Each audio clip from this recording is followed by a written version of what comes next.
जय माता दी दोस्तों, कैसे हैं आप सब लोग। आशा करती हूँ कि अच्छे होंगे।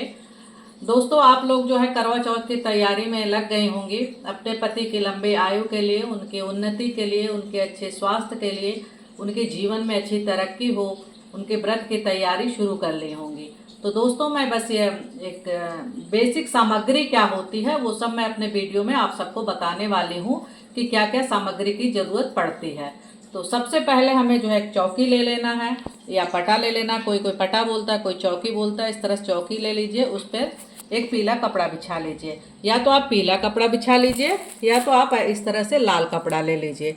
तो आपको एक चौकी की ज़रूरत पड़ेगी, उसके बाद लाल या पीले कपड़े की ज़रूरत पड़ेगी इस तरह से। उसके बाद करवा माता की इस तरह से प्रतिमा आती है, तस्वीर आती है, इस तरह से आप ले लेंगे जिसपे करवा चौथ पूजन लिखा होगा। इस तरह से कैलेंडर भी आता है जिसमें कहानी लिखी रहती है। तो आप माता की फ़ोटो ले लेंगे इस तरह से। उसके बाद माता की एक चुनरी चाहिए उठाने के लिए। उसके बाद जो है इस तरह से एक थाली चाहिए, एक छन्नी चाहिए, एक लोटा चाहिए। यह है करवा का सामान। इस तरह से इसको यहाँ आप रख देंगे इस तरह से यहाँ पे। उसके बाद आपको चाहिए एक करवा जिसमें ये टोटी बनी हो।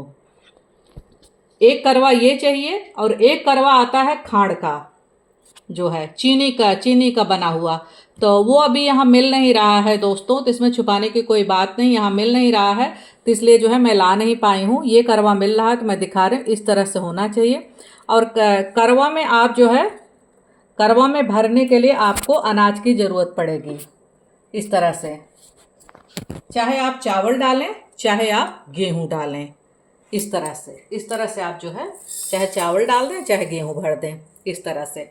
और दूसरी चीज़ जो है, माँ के नीचे जो है ये गेहूँ या चावल या फूल रख के तभी प्रतिमा रखी जाती है। तो सामग्री में आपको गेहूँ की ज़रूरत पड़ेगी, थोड़े से चावल की पड़ेगी इसके ऊपर रखने के लिए यहाँ पे, और एक वो धूप बत्ती की ज़रूरत पड़ेगी आपको। एक लोटा जल की आवश्यकता पड़ेगी। थोड़े से फूल की ज़रूरत पड़ेगी आप सबको इस तरह से। रोली अक्षत की ज़रूरत है। एक जो है यहाँ जो है आप चावल रखेंगे, जब यहाँ पे इस तरह से मैं दिखा दे रही हूँ, जब आप चावल रखेंगे तो उस पर एक दीपक इस तरह से रखेंगे। उसके बाद दोस्तों, आप सबको अगर बहुत जगह क्या होता है कि बहुत लोग जो है कलश की स्थापना करते हैं और बहुत लोग कलश की स्थापना नहीं करते हैं। इस तरह से जो है आप यहाँ करवा रख देंगे, और जो करवा रख देंगे और दूसरा जो है वो खांड का करवा आता है।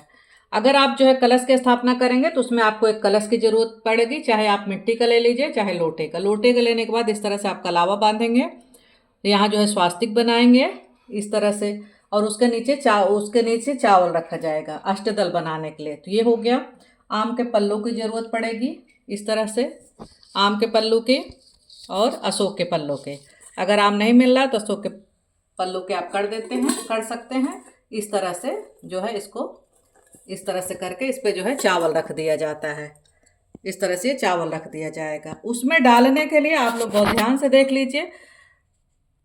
कलश में डालने के लिए आपको चाहिए हल्दी, फूल, दूर्वा, सुपारी, सिक्का और कमलगट्टा। इस तरह से ये चीज़ें इसमें पड़ती हैं, तो आपको ज़रूरत पड़ेगी इन सब चीज़ों की।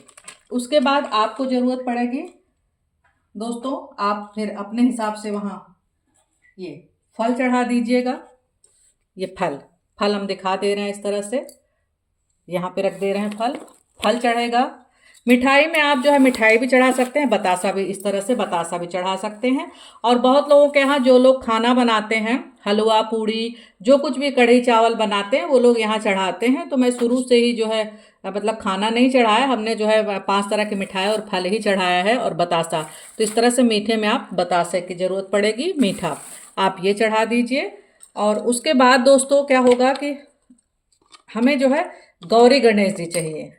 वैसे तो तस्वीर में पूरा सब परिवार हैं, अगर आप अलग से गौरी गणेश जी आपके घर में हैं तो उनकी भी स्थापना इस तरह से कर दीजिएगा, गौरी गणेश जी का। और सामग्री में गणेश जी के लिए जनेऊ चाहिए, जनेऊ की आवश्यकता पड़ेगी। और एक किताब करवा चौथ की इस तरह कहानी पढ़ने के लिए किताब की ज़रूरत पड़ेगी। और उसके बाद आपको जो है ये इस तरह से शादी की जो आपकी चुनरी होती है ना, शादी की, ये शादी की चुनरी भी आपको जो है पूजा में पहले रखना पड़ेगा थोड़ी देर के लिए, उसके बाद जो है आप ओढ़ लेंगे। शादी की चुनरी जो है ओढ़ के करना पड़ेगा।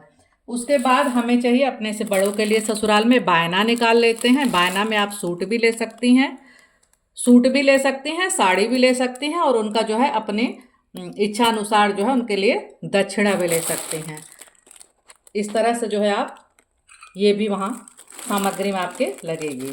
और उस पे आप जो है श्रृंगार का पूरा सामान दे देंगे। श्रृंगार का सामान इस तरह से आप चढ़ा देंगे। ये पूरा श्रृंगार का, इसमें पूरा श्रृंगार का सामान हमने रख रखा है, वो आपके इस तरह से आ जाएगा।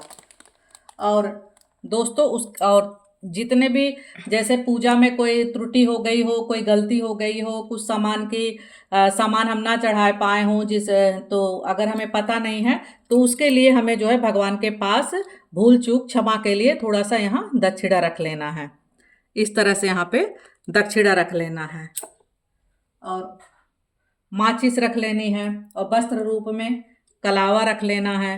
तो दोस्तों बहुत ही बेसिक विधि है और इतना ही सामान की ज़रूरत आपके करवा चौथ में पड़ेगी। तो आप लोग जो है मेरा वीडियो ज़रूर देखें, पूरा अंत तक वीडियो देखें, और क्या क्या सामान की ज़रूरत पड़ेगी आप लोग एक लिस्ट बना के जाके अपना सामान लेके आएँ। ज़्यादा सामान की ज़रूरत नहीं पड़ती है, थोड़े में पड़ती है। इस तरह इतने सामान की ज़रूरत है। बाकी जो है अगर आप लोग और कुछ भी जैसे बायना में और कुछ भी ज़्यादा चढ़ाना चाहते, ज़्यादा मिठाई चढ़ाना चाहते, वो आपकी इच्छा पे निर्भर करता है। तो दोस्तों मैंने ये वीडियो जो बनाई है आप सब लोगों के लिए बनाई है, और उम्मीद करती हूँ कि आप सबको मेरी ये वीडियो पसंद आएगी। और अगर पसंद आए तो लाइक शेयर सब्सक्राइब जरूर करिएगा, और कमेंट में जय माता दी जरूर लिखिएगा।